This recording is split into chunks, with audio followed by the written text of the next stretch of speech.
Hello students. Now we continue with the Gauss law and its applications. इसी topic में अब हम लोग आज एक प्रॉब्लम ले रहे हैं. Problem is in front of you.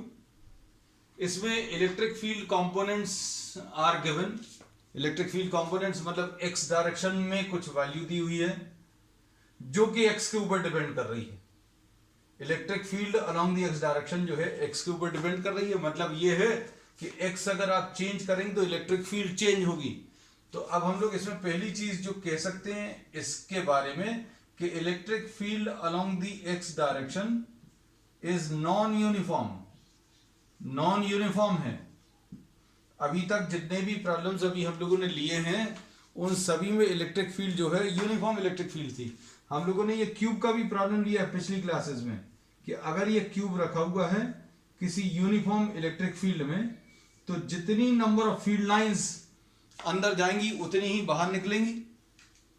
और चूंकि ये यूनिफॉर्म इलेक्ट्रिक फील्ड है इसलिए जितनी फील्ड लाइंस अंदर जा रही हैं उतनी बाहर निकलेंगी. मतलब नेट फ्लक्स जो है जीरो आ जाएगा. लेकिन यहां पर नेट फ्लक्स जीरो नहीं आएगा क्योंकि यहां पर आपको इलेक्ट्रिक फील्ड जो दी है अलोंग द एक्स डायरेक्शन वो नॉन यूनिफॉर्म है. सिर्फ एक्स डायरेक्शन में ऐसे में वाई डायरेक्शन में कोई इलेक्ट्रिक फील्ड नहीं है. जेड डायरेक्शन में भी कोई इलेक्ट्रिक फील्ड नहीं है. कुल मिलाकर आप ये याद रखना, अच्छे से सुनना हमारी बात, ये इलेक्ट्रिक फील्ड सिर्फ और सिर्फ इसी डायरेक्शन में एग्जिस्ट कर रही है अलोंग द एक्स डायरेक्शन. फिर उसके बाद आप अगर इन फेसेस को अगर नंबर दे दें, सपोज इसको एल और इसको आर लिख दिया, लेफ्ट फेस और राइट फेस. लेफ्ट वाले फेस पर, इसमें लेफ्ट वाले फेस पर और राइट वाले फेस पर सिर्फ इलेक्ट्रिक फील्ड कट करेगी ऐसे. इसमें यहां का जो एरिया है, एरिया का ऐसा कुछ डायरेक्शन आएगा, इलेक्ट्रिक फील्ड ऐसी रहेगी. यहां पर एरिया का ऐसा कुछ डायरेक्शन और इलेक्ट्रिक फील्ड राइट की तरफ है. ये याद रखना. इलेक्ट्रिक फील्ड अभी हमने नीचे बना दी. इलेक्ट्रिक फील्ड का डायरेक्शन बनाया है, मैग्नीट्यूड अलग अलग है. यहां पर मैग्नीट्यूड अलग है, यहां पर अलग है. ये एक्स के ऊपर डिपेंड कर रहा है. लेकिन अभी हम सिर्फ एरिया का डायरेक्शन बता रहे हैं. तो एरिया यहां पर लेफ्ट साइड है, इलेक्ट्रिक फील्ड राइट साइड है. ये राइट साइड में इलेक्ट्रिक फील्ड भी राइट की तरफ है और एरिया भी राइट की तरफ है. इधर वाले टॉप फेस को देखो, एरिया का डायरेक्शन ऐसा है ऊपर की तरफ और इलेक्ट्रिक फील्ड ऐसी है. मतलब इसके लिए थीटा की वैल्यू 90 डिग्रीज होगी. थीटा की वैल्यू 90 क्यों होगी? क्योंकि एरिया का डायरेक्शन ऐसा, इलेक्ट्रिक फील्ड एक्स डायरेक्शन में, एरिया का डायरेक्शन वाई डायरेक्शन में है. परपेंडिकुलर अगर आप ड्रॉ करोगे तो एरिया का ये डायरेक्शन है, इलेक्ट्रिक फील्ड ऐसी है, तो थीटा की वैल्यू 90 आएगी. ऐसे ही इसके लिए भी थीटा की वैल्यू 90 आएगी. एरिया का ऐसा डायरेक्शन है, इलेक्ट्रिक फील्ड ऐसी है. अब इस वाले फेस को अगर आप देखो जो आपकी तरफ है, इसमें एरिया का ऐसा डायरेक्शन है आपकी तरफ, एरिया का डायरेक्शन परपेंडिकुलर से मिलता है और इलेक्ट्रिक फील्ड ऐसी है, तो इसके लिए थीटा की वैल्यू 90. कुल मिलाकर अभी हम लोग बोलें कि ये फ्रंट वाला फेस और बैक वाला फेस, उसके लिए भी थीटा की वैल्यू 90 होगी. और थीटा की वैल्यू 90 होने का मतलब क्या है? फॉर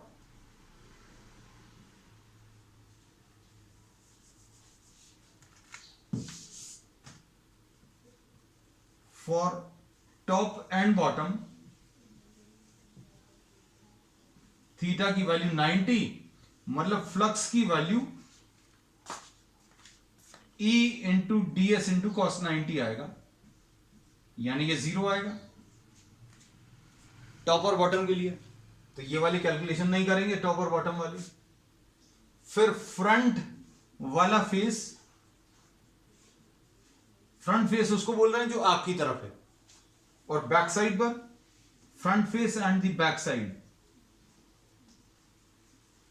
इसके लिए भी थीटा की वैल्यू 90 होगी. थीटा की वैल्यू 90 मतलब फ्लक्स की वैल्यू जीरो. मतलब कुल मिलाकर इसमें जो आपको फ्लक्स कैलकुलेट करना है, जो फ्लक्स कैलकुलेट करना है, तो फ्लक्स का कैलकुलेशन किस किस के लिए आएगा? फ्लक्स का कैलकुलेशन आएगा लेफ्ट वाले फेस के लिए फिर फ्लक्स का कैलकुलेशन आएगा राइट वाले फेस के लिए, फिर फ्लक्स का कैलकुलेशन बाकी 4 फेसेस के लिए, फ्लक्स फॉर द टॉप ये 0 आएगा, flux for the bottom face ये भी 0 आएगा, flux for the front face and flux for the back side face, इनकी वैल्यू भी 0 आएगी। ये अभी हमने डिस्कस कर लिया, तो ये सब अब नहीं लिख रहे हैं। तो इसमें सबसे इंपॉर्टेंट चीज जो है वो अभी हमने बता दी कि इलेक्ट्रिक फील्ड एक्स डायरेक्शन में है, और इलेक्ट्रिक फील्ड एक्स डायरेक्शन में भी यूनिफॉर्म नहीं है, नॉन यूनिफॉर्म है। अब फ्लक्स के फॉर्मूले में अभी हम लोग क्या यूज करते हैं, E into D S, E dot D S. Left वाले फेस के लिए एरिया का ये डायरेक्शन है, इलेक्ट्रिक फील्ड हमने पहले ही बता दिया राइट की तरफ है, तो इसके लिए थीटा की वैल्यू 180 आएगी लेफ्ट वाले फेस पर, और राइट वाले फेस के लिए एरिया का ये डायरेक्शन है, इलेक्ट्रिक फील्ड भी ऐसी है, तो E डॉट डी एस की value theta equal to 0, E dot D S में थीटा की वैल्यू 0 आ जाएगी।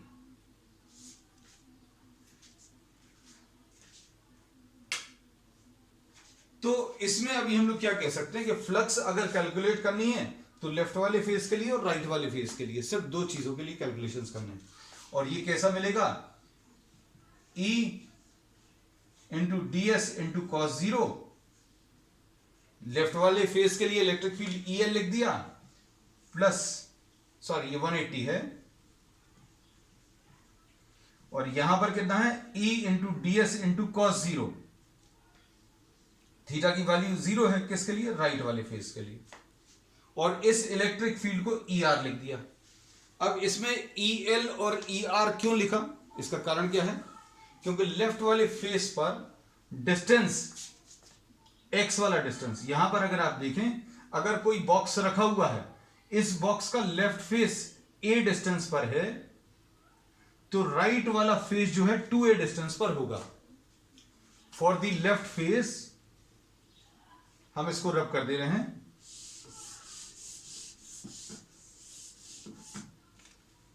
For the left face x will be equal to a, और इलेक्ट्रिक फील्ड की वैल्यू कितनी आ जाएगी, electric field for the left face, ये फॉर्मूला दिया हुआ है, ये कितना है, alpha into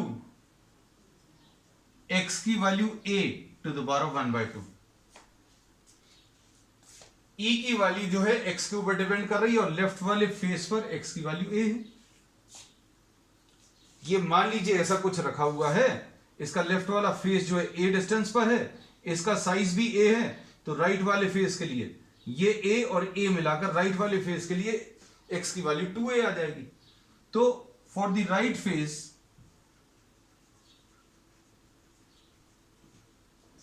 x will be equal to what, 2a। x की वैल्यू 2a अगर है तो E for the right face, इसी रिलेशन से, क्योंकि अभी हमने बोला ये इलेक्ट्रिक फील्ड x के ऊपर डिपेंड कर रही है, तो ये कितना आ जाएगा, alpha into 2a to the power 1/2। तो लेफ्ट फेस की इलेक्ट्रिक फील्ड और राइट फेस की इलेक्ट्रिक फील्ड ले ली है, इसमें वैल्यूज रख दीजिए, सब्स्टिट्यूट करिए, देखें क्या आता है। इतना स्क्रीनशॉट ले लो जल्दी से।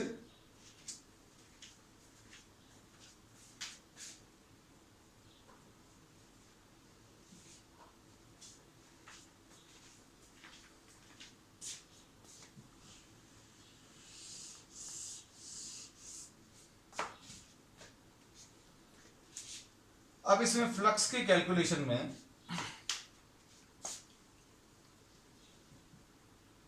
EL बाहर आ गया, इंटीग्रेशन ऑफ ds ये बचा हुआ है, cos 180 की वैल्यू -1 है, ये लिख लिया, फिर ER ये बाहर ले लिया, इंटीग्रेशन ऑफ ds ये अंदर है, cos 0 की वैल्यू 1।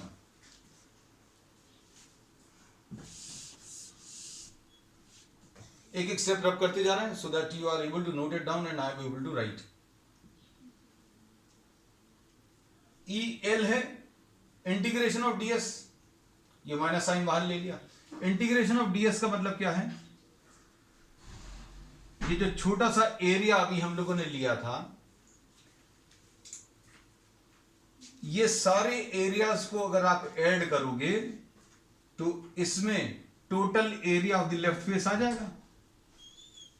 आपने integration of D S on the left side अगर ले लें तो लेफ्ट साइड में जितने भी छोटे छोटे एरियाज हैं उन सबको ऐड कर लो। उन सबको अगर आप ऐड करोगे तो total area of the left face, और लेफ्ट वाला फेस जो है, since this is the face of a cube, तो ये ए स्क्वायर आएगा।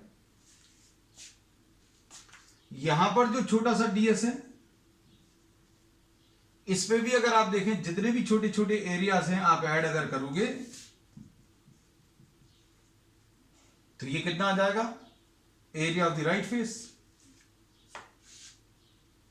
ऐसा कुछ आएगा। इलेक्ट्रिक फील्ड का डायरेक्शन हम पहले बना चुके थे कि इलेक्ट्रिक फील्ड का डायरेक्शन राइट की तरफ है। This is what the direction of electric field, इसका यूज कर लिया अभी हम लोगों ने। अब देखो इसमें से क्या चीज कॉमन निकलेगी, ए स्क्वायर कॉमन निकलेगा, क्या बचेगा, ई आर बचा माइनस ई एल बचा। पहले ये लिख लिया फिर ये लिख लिया। अब ई आर की वैल्यू अभी हम लोगों को मालूम है बेटा कितनी है, देखो ई आर की वैल्यू है alpha into 2a to the power 1/2 right side के लिए, और E L alpha a to the power 1/2, ऐसा कुछ आएगा।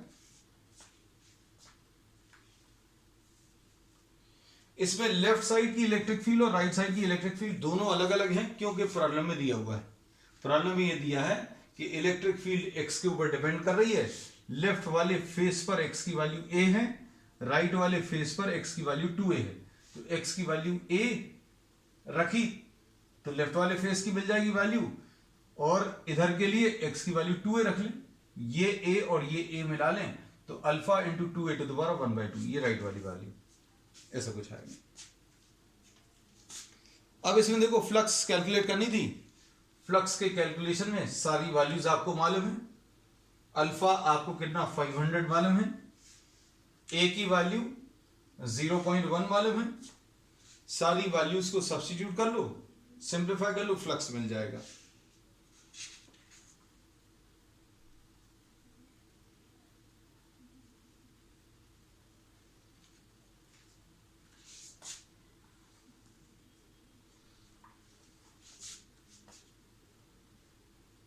तो इस प्रॉब्लम की खासियत क्या थी, इस प्रॉब्लम की खासियत यही थी कि अभी तक जितने भी प्रॉब्लम्स दिए हुए थे, जितने भी सरफेसेस दिए थे, वो सब एक यूनिफॉर्म इलेक्ट्रिक फील्ड में रखे हुए थे।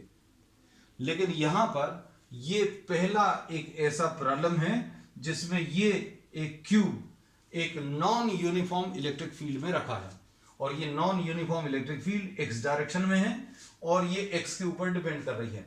मतलब जैसे जैसे एक्स बढ़ेगा वैसे वैसे इलेक्ट्रिक फील्ड की वैल्यू बढ़ती जाएगी।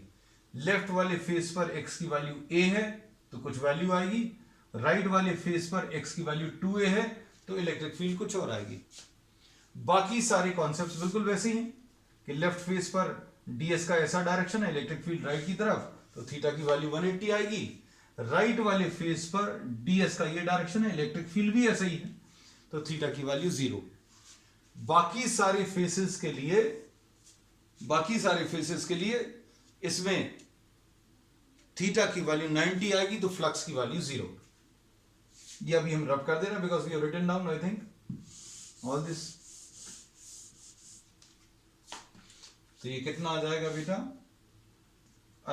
ए स्क्वायर बाहर है, अल्फा भी बाहर आ गया, फिर a के ऊपर 1/2 ये भी बाहर आ गया, अंदर क्या बचा,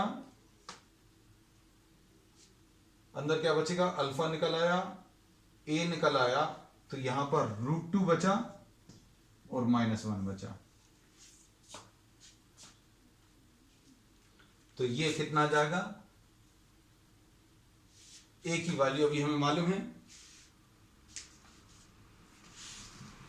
ए की वैल्यू 0.1, अल्फा की वैल्यू 500 है, रख दो। फिर ये square root of 0.1 into 1.414 minus 1, √2 की वैल्यू रख दी, तो ये नेट फ्लक्स आ जाएगा।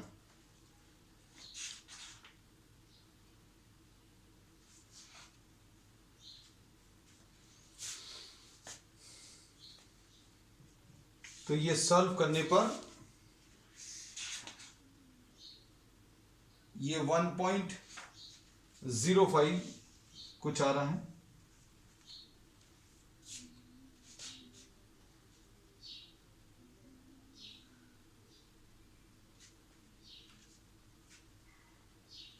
अब इसके बाद सेकंड पार्ट में इन्होंने क्या बोला, calculate the charge with in the cube. इसके अंदर का चार्ज अगर निकालना है तो चार्ज निकालने के लिए अभी हम लोग क्या यूज करेंगे, flux will be equal to अंदर का चार्ज डिवाइडेड बाय क्या, एप्सिलॉन 0। इसमें क्या क्या चीज मालूम है आपको, फ्लक्स की वैल्यू मालूम है 1.05 है, इनटू एप्सिलॉन 0 करोगे तो आपको अंदर का नेट चार्ज मिल जाएगा।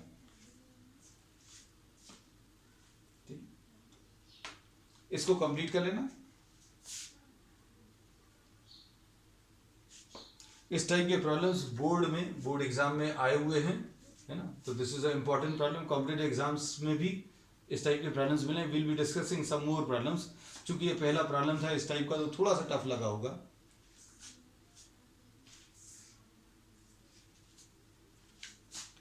नेक्स्ट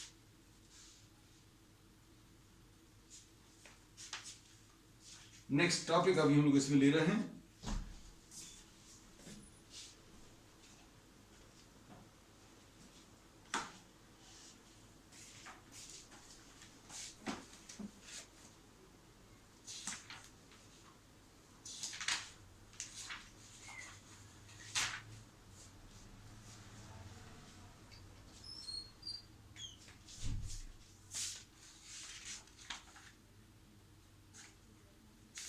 हम लोग ने electric field due to a linear charge conductor ले लिया था, स्फेरिकल शेल भी ले लिया।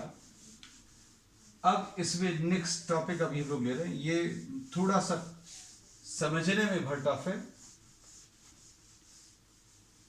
हमने बोला गॉस थ्योरम में अगर आप कलर्ड पेन्स का यूज करेंगे नोट्स में तो आपके लिए वो नोट्स बहुत अच्छे रहेंगे।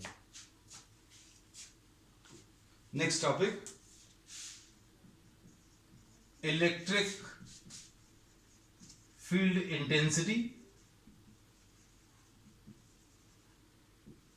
Due to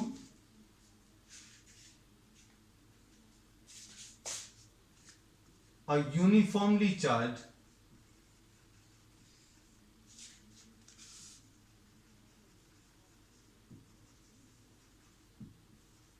infinite plane,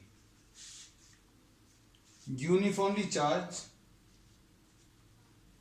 infinite plane। अब ये इनफाइनाइट साइज का एक प्लेन है, इनफाइनाइट साइज का प्लेन। अभी प्लेन के बारे में अभी हम लोग पहले भी डिस्कस कर चुके हैं।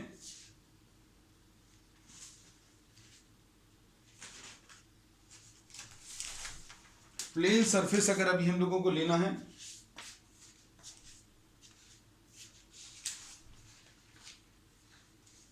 अब इसमें इसको अभी हम लोग एक प्लेन मान सकते हैं, दिस इज अ प्लेन, लेकिन ये इनफाइनाइट साइज का है। यहां पे भी इन्फिनिटी तक एग्जिस्ट कर रहा है, यहां भी इन्फिनिटी तक, सारे पॉसिबल डायरेक्शन में इन्फिनिटी तक एग्जिस्ट कर रहा है। अगर हम इसको आपकी तरफ से देखते हुए अगर बनाए तो सिर्फ ऐसा लाइन से ड्रॉ कर सकते हैं इसको। अगर आप अपनी तरफ से इसको देखें, this can be drawn as a line. लेकिन अब आपको याद रखना है कि ये क्या है, एक प्लेन है, और ये कैसा है, सपोज पॉजिटिवली चार्ज है। ये डॉटेड लाइन अभी हमने ऊपर और नीचे इसलिए बनाई है, लाइन नहीं है, बस ये याद रखना। हमने इमेजिन इसलिए करवा दिया ये पेपर सामने रखकर, ताकि आपको खुद से इमेजिन करने में दिक्कत जाएगी। ये प्लेन है, इनफाइनाइट साइज का है, ऊपर तक नीचे तक, इस साइड में भी और इस साइड में, इन्फिनिटी तक एग्जिस्ट कर रहा है। अगर आप आपकी तरफ से देखें तो ये सिर्फ एक लाइन दिखेगी, और इस लाइन को भर अभी हमने ड्रॉ कर लिया, ठीक। अब इसके कारण जो इलेक्ट्रिक फील्ड रहेगी अवे फ्रॉम दी पॉजिटिव, सारे पॉसिबल डायरेक्शंस में होगी, इस डायरेक्शन में भी होगी, इस डायरेक्शन में भी होगी। और इलेक्ट्रिक फील्ड आपको इधर कहीं पर बताना है, electric field at a point P which is lying at some distance, ये बताना है। तो ये तो अभी हमने क्या किया, I just explain what is to be done, क्या करना है उसके बारे में बता दिया। अब इसका एक 3 डायमेंशनल जैसा फिगर अभी हम लोग ड्रॉ कर रहे हैं।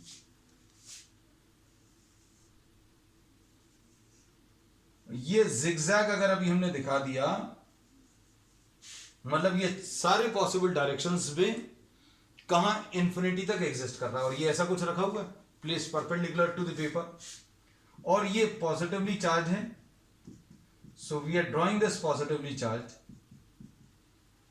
इसकी थिकनेस कितनी है ये इमेजिन कर लेना, थिकनेस बहुत कम है, और आपको इलेक्ट्रिक फील्ड बतानी है इस प्लेन से ए डिस्टेंस पर। अब क्या करेंगे हम लोग, जैसे ही अभी हम लोगों ने कहा कि आपको इस पॉइंट पर इलेक्ट्रिक फील्ड बतानी है, तो पिछले टॉपिक्स में अभी हम लोगों ने यही पढ़ा है कि जिस पॉइंट पर भी आपको इलेक्ट्रिक फील्ड बतानी है उससे पास होता हुआ गॉसियन सरफेस लेंगे। अब इसमें गॉसियन सरफेस ऐसा लेना चाहिए कि it should have some sort of symmetry with the given charge configuration, दिए हुए चार्ज के साथ किसी ना किसी टाइप की सिमेट्री होनी चाहिए। इलेक्ट्रिक फील्ड लाइंस के साथ थीटा की वैल्यू या तो 0 हो या 90 हो, या इसके ज्योमेट्रिकल कॉन्फ़िगरेशन के साथ मैच करना चाहिए, कुछ ना कुछ होना चाहिए। तो अब हम लोग क्या कर रहे हैं, इसमें एक सिलिंड्रिकल गॉसियन सरफेस ले रहे हैं। ये सिलिंड्रिकल गॉसियन सरफेस कैसा रहेगा, ये सिलिंड्रिकल गॉसियन सरफेस कुछ ऐसा रहेगा, सिलिंड्रिकल शेप का है, आधा cylinder on the right side है और आधा cylinder on the left side. Imagine कर पा रहे हैं? अभी हम लोगों ने क्या किया, ये इनफाइनाइट साइज का प्लेन है और इसमें आपने ऐसा कुछ सिलिंड्रिकल गॉसियन सरफेस ले लिया। तो ये सिलिंड्रिकल गॉसियन सरफेस जो अभी हम लोगों ने लिया है, ये अब हम यहां पर ड्रॉ कर रहे हैं। आपको पहले से इमेजिन करा दिया ताकि आपको दिक्कत नहीं जाए, दिखा दिया आपको, एक्चुअल में दिखा दिया।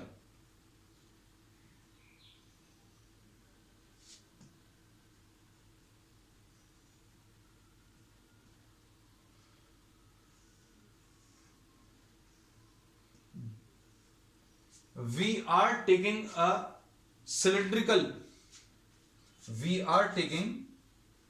a cylindrical Gaussian surface through the point P.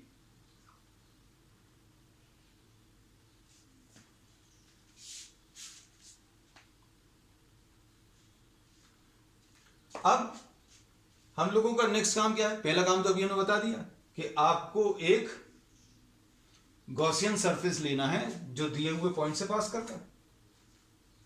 अब इसमें अभी हम लोग एक टर्म डिफाइन करते हैं,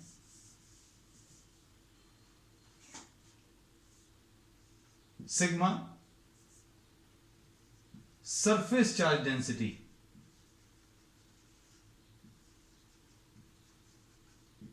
ये चार्ज पर यूनिट एरिया होगा। क्या चीज है ये? Charge per unit area. चूंकि ये इनफाइनाइट साइज का है तो इसके ऊपर चार्ज भी बहुत ज्यादा होगा। तो अभी हम लोगों को पूरे के ऊपर कितना चार्ज है उससे मतलब नहीं है, it will be having infinite amount of charge. तो अभी हमने क्या किया, इतना साइज का ये प्लेन ले लिया, उसके ऊपर कितना चार्ज है उसको इस एरिया से डिवाइड कर दिया, या इतना बड़ा ले लो, इतने बड़े के ऊपर कितना चार्ज आएगा, charge divided by that amount of area, charge divided by area, ये सरफेस चार्ज डेंसिटी। किसी के मन में ये आएगा कि पिछले टॉपिक में आपने लीनियर चार्ज डेंसिटी बताया था, तो भाई वहां पर चार्ज जो था वो लेंथ के ऊपर था, वहां पर जो चार्ज ऑब्जेक्ट था वो, उसमें लेंथ एक डोमिनेटिंग फैक्टर थी, वायर था, वहां पर एरिया जैसा कुछ नहीं था। तो अभी हम लोगों ने वहां पर चार्ज पर यूनिट लेंथ ली थी, यहां पर चार्ज पर यूनिट एरिया। तो सरफेस चार्ज डेंसिटी क्या है? It is defined as the charge per unit area of the given charge surface. Definition आप चाहें तो साथ में लिख सकते, नहीं तो बाद में भी लिख सकते जब आप दोबारा इसको सुनेंगे। तो अब हम लोगों ने क्या कहा, पी पॉइंट पर आपको इलेक्ट्रिक फील्ड बतानी थी, तो जिस पॉइंट पर इलेक्ट्रिक फील्ड बतानी है उस पॉइंट से पास होता हुए गॉसियन सरफेस ले लिया। गॉसियन सरफेस कैसा लिया? उसका आधा cylinder on the right side and आधा cylinder on the left side आ गया। अब देखो ध्यान से, इसकी इलेक्ट्रिक फील्ड अभी हम लोग मार्क कर ले रहे, बहुत ज्यादा मार्क नहीं कर रहे, नहीं तो आपको दिक्कत जाए। If you are having different coloured pens, ये यहां पर बहुत काम आते हैं। इलेक्ट्रिक फील्ड दोनों तरफ एग्जिस्ट करेगी, जैसे अभी हमने पहले भी दिखाया था। इसमें अगर ये इनफाइनाइट साइज का प्लेन है तो ये पॉजिटिवली चार्ज है, तो इस तरफ भी अवे फ्रॉम दी पॉजिटिव और इस तरफ भी अवे फ्रॉम दी पॉजिटिव आएगी, ये दोनों तरफ बना ली। और इसमें फिर से फ्लक्स के कैलकुलेशंस करेंगे। फ्लक्स के कैलकुलेशन 3 पार्ट्स में करेंगे। अभी लेफ्ट वाले फेस को 1 नाम दे दिया, कर्व्ड सरफेस को 2 नाम दे दिया और राइट वाले फेस को 3 नाम दे दिया। अगर आपको यहां पर देखने में समझ में नहीं आए तो अभी हमने बता दिया, first is what? The left surface, the left surface of this cylinder, and second is what? The curved surface, third is the right surface. फिर इसके बाद क्या करेंगे? Flux will be calculated in 3 parts. Flux associated with first plus flux associated with second plus the flux associated with third. पहले पर निकाल लो, फिर दूसरे पर निकाल लो, फिर तीसरे पर निकाल लो। इसके लिए क्या करना पड़ेगा? आपको थीटा मार्क करना पड़ेगा। E into D S, E dot D S first का plus E dot D S किसका? सेकेंड का, plus E dot D S किसका? थर्ड का। अब फर्स्ट वाले सरफेस के ऊपर आपने ये डीएस ले लिया, बना लिया। इलेक्ट्रिक फील्ड आपके पास बनी हुई है, आपने बहुत अच्छी बनाई होगी, हमसे ज्यादा अच्छी बनाई होगी। डीएस का ये डायरेक्शन है। डीएस का डायरेक्शन कैसे मिलता है? ये हमारा सिलेंडर थोड़ा पतला सा है, चलो ये थोड़ा थिक सा ले ले रहे हैं। इसमें ये जो सिलेंडर है, इसका लेफ्ट वाला सरफेस इधर डीएस लिया तो डीएस का ये डायरेक्शन है, इलेक्ट्रिक फील्ड का भी यही है, तो थीटा की वैल्यू 0 आ जाएगी। उसके बाद कर्व्ड वाले सरफेस के लिए डीएस का डायरेक्शन ऐसा कुछ है और इलेक्ट्रिक फील्ड ऐसी है, तो इसके लिए थीटा की वैल्यू 90 आएगी। और राइट वाले फेस के लिए हम बना भी दें, नहीं तो तुम लोगों को लगेगा ये डीएस, यहां पर भी बना दे रहे डीएस कर्व्ड सरफेस को। Angle between E and DS, electric field का भी डायरेक्शन बना हुआ है और डीएस का भी, ये 90 डिग्री, 90 भी मार्क कर दो। यहां पर डीएस का ये डायरेक्शन है, इलेक्ट्रिक फील्ड का ये है, तो angle between E and DS will be 0 for the third, ये थीटा की वैल्यू 0।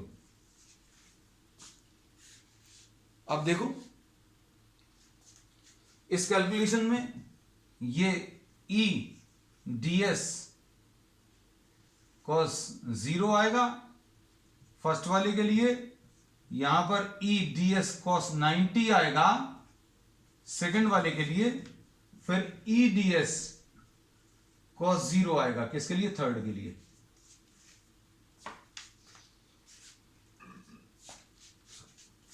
अब इसमें E इंटीग्रेशन ऑफ ds आया फर्स्ट का, तो सेकंड वाले के लिए तो 0 आ गया। थीटा जहां पर भी 90 होगा वहां पर फ्लक्स की वैल्यू 0 आएगी। फिर E इंटीग्रेशन ऑफ क्या? ds आ गया और नीचे थर्ड लिख लिया। इतना नोट कर लो जल्दी से।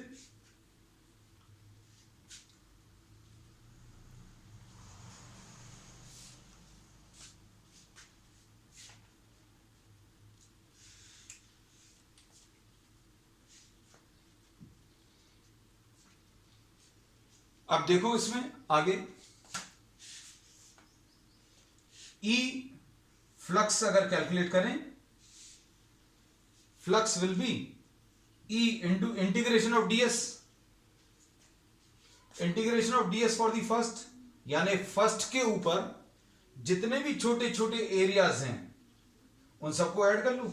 फर्स्ट क्या है, लेफ्ट वाला कैप, लेफ्ट वाले कैप के ऊपर जितने भी छोटे छोटे एरियाज हैं उन सबको ऐड कर लू।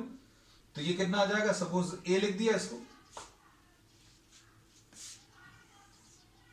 ए is the area of the left cap,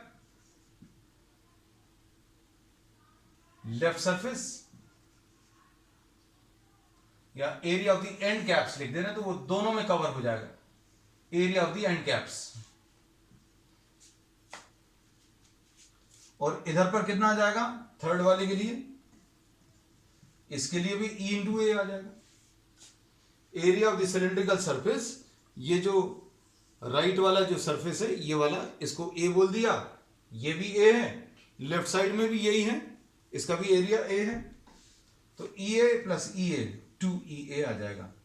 तो ये तो फ्लक्स कैलकुलेट कर ली।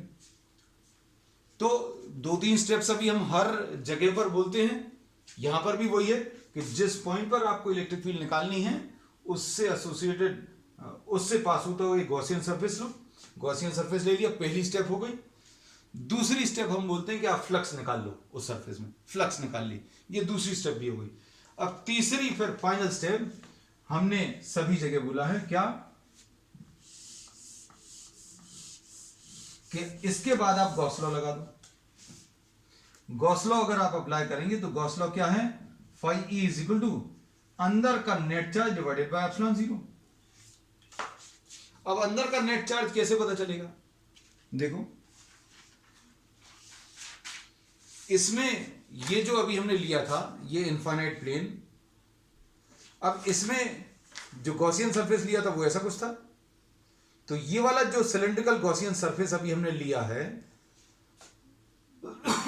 इसके अंदर कितना चार्ज आ रहा है, चार्ज निकालने के लिए हमें उतना ही एरिया लेना पड़ेगा जितना एरिया सिलेंडर का है, क्योंकि जितने साइज का सिलेंडर है, जितने साइज का सिलेंडर है उतना हिस्सा इस इनफाइनाइट प्लेन का हमने शेड कर दिया। जितना साइज इस सिलेंडर का है उतने साइज का प्लेन इस सिलेंडर के अंदर आएगा। हमने ये बोला इस इनफाइनाइट साइज प्लेन का कितना हिस्सा इस गॉसियन सरफेस के अंदर आ रहा है, तो आंसर क्या है, answer is the size of the plane which is lying inside the cylinder is same as the size of the cylinder. तो साइज ऑफ द सिलेंडर अभी हमें मालूम है, ये एरिया ए मालूम है, तो आपको अंदर का नेट चार्ज अगर निकालना है आप एरिया से डिवाइड कर दो, इसका एरिया ए है, तो अभी हम लोग क्या बोलेंगे, Q net will be equal to sigma into A. अब देखो गॉस लॉ अप्लाई करने के लिए सब कुछ मिल गया। गॉस लॉ अगर अप्लाई करना तो phi E will be equal to अंदर का net charge divided by epsilon zero. Flux अभी हमें मालूम है कितना है, फ्लक्स इसमें 2EA है,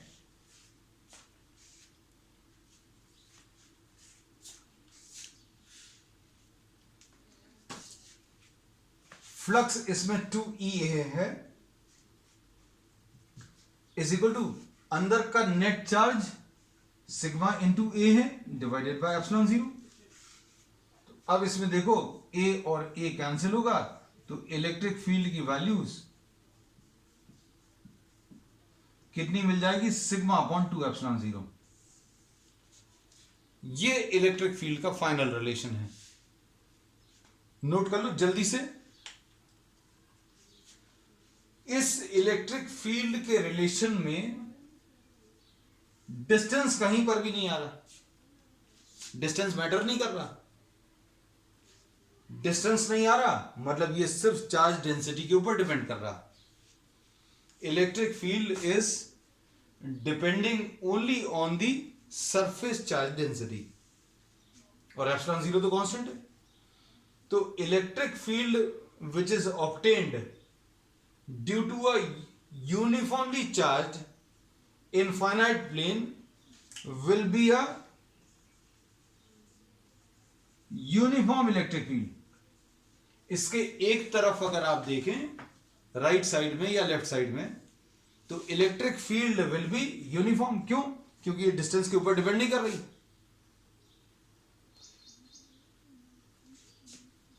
डिस्टेंस के ऊपर डिपेंड नहीं कर रही मतलब क्या है?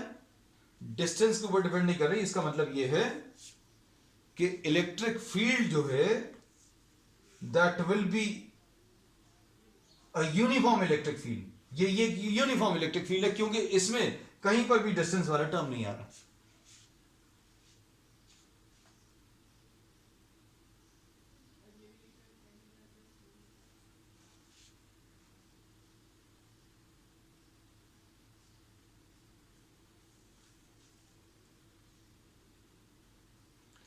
अब इसमें अगर अभी हम लोग देखें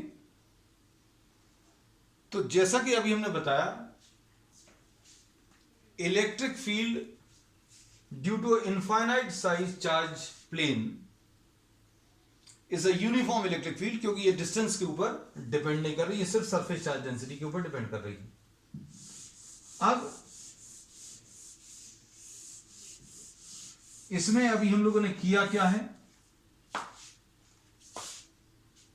ये इसमें भी अभी आप इमेजिन कर सकते हैं, ये इनफाइनाइट साइज का प्लेन है, ऐसा कुछ सिलेंडर लिया है। ये बहुत सारे बच्चों को ये डायग्राम इजी लगेगा। इसमें इलेक्ट्रिक फील्ड का डायरेक्शन कैसा आएगा? अवे फ्रॉम दी पॉजिटिव, ऐसा कुछ आ गया। लेकिन हम मना करेंगे आप ये डायग्राम मत ड्रॉ करना, सिर्फ समझने के लिए। ये वो वाला डायग्राम है जो अभी हमने तुम लोगों को दिखाया था। कौन सा वाला दिखाया था? हमने बोला था ये इनफाइनाइट साइज का प्लेन है और इसमें आपने क्या किया, एक ऐसा गॉसियन सरफेस ले लिया। इसमें लेकिन एंगल्स वगैरह समझने में बहुत आसानी रहेगी। डीएस अगर अभी आप ले लें तो इसमें थीटा की वैल्यू 0 होगी।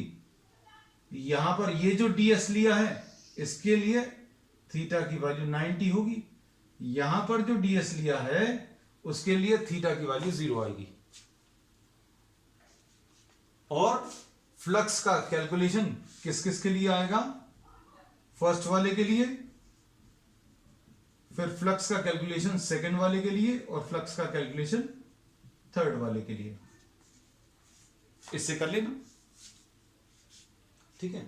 उसमें परफेक्टली थीटा की वैल्यू 0, थीटा की वैल्यू 90 और थीटा की वैल्यू 0, ये वाला पार्ट चला जाएगा।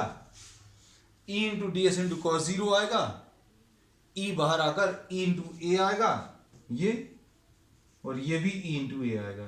तो ये अभी हमने पूरा रिवाइज करा दिया फिर से। 2EA इलेक्ट्रिक फील्ड की वैल्यू, सॉरी इलेक्ट्रिक फ्लक्स की वैल्यू। और फिर इस चार्ज प्लेन का कितना हिस्सा अंदर आ रहा है वो इस एरिया के बराबर है। तो अंदर का नेट चार्ज अभी आप कैसे निकालोगे? सिग्मा इंटू ए।